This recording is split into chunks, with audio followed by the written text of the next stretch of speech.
Sometimes a movie isn't enough time to tell a complete story, but a full television show can drag a story on too long. That's where miniseries come in. Miniseries allow storytellers to tell a full story at a high quality without time restraints, and I just watched a great one. Tom Hiddleston plays a hotel manager who is recruited by British intelligence to infiltrate the inner circle of an international arms dealer played by Hugh Laurie. Today, why you should watch The Night Manager.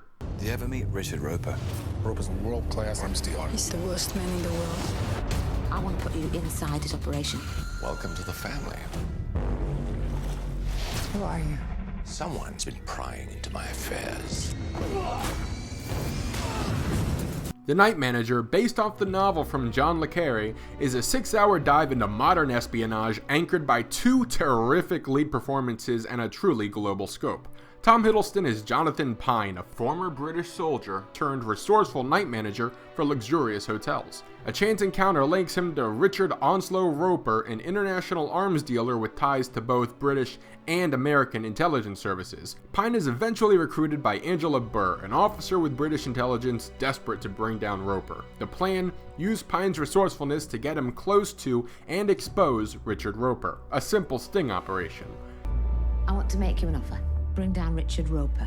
I want to put you inside his operation. You'll be in so deep, you'll worry that you'll never get out. I got nothing to lose. Let's start with the lead performances. Both Hugh Laurie and Tom Hiddleston are bona fide international stars by now. Hiddleston with the Marvel movies and Laurie through House and several comedic endeavors. Well, the poor keep getting hungry and the rich keep getting fat.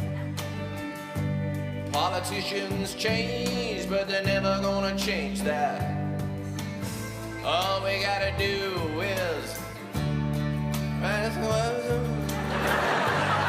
Both actors are at the top of their game in this series, with Hugh Laurie's contraband businessman in particular being a villain for the ages. War is spectator sport. We are emperors of Rome.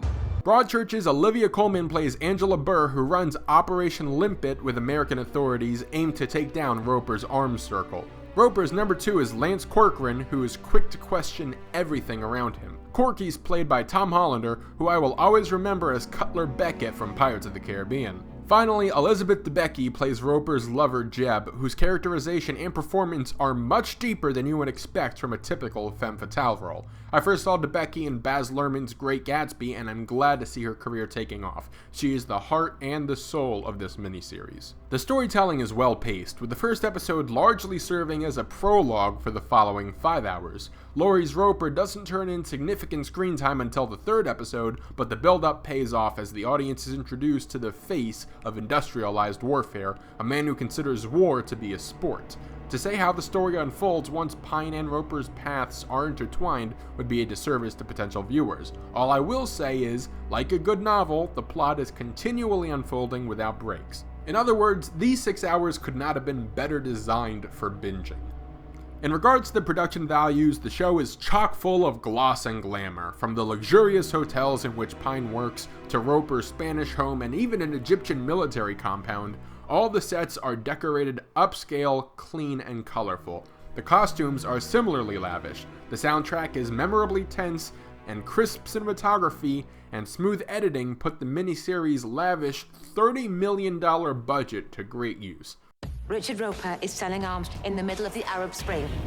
The political subtext is what sets The Night Manager apart from other action mystery shows. Night Manager doesn't just want to show you the up-close nitty-gritty of war with Roper. The show explores back-channeling of international intelligence communities, with Angela Burr's investigations revealing a conspiracy of corruption between the CIA, MI6, and Roper. The show also explores the inner workings of the secret arms trade, showcasing how mercenaries and militants get a hold of destructive weapons in the first place. Let's just say, if Richard Roper was real, he would have been in the Panama Papers last week. The Night Manager is a great thrill ride that knows not to drag a story on longer than it needs to be. In fact, several important plots from the novel were dropped completely, and I'm glad the writers didn't try to squeeze more story in, because then the show would have felt cramped. The acting, pacing, production values, and twists are all top of the line. It's a better James Bond production than Spectre, and at just 6 hours, it's a minor time commitment for anyone.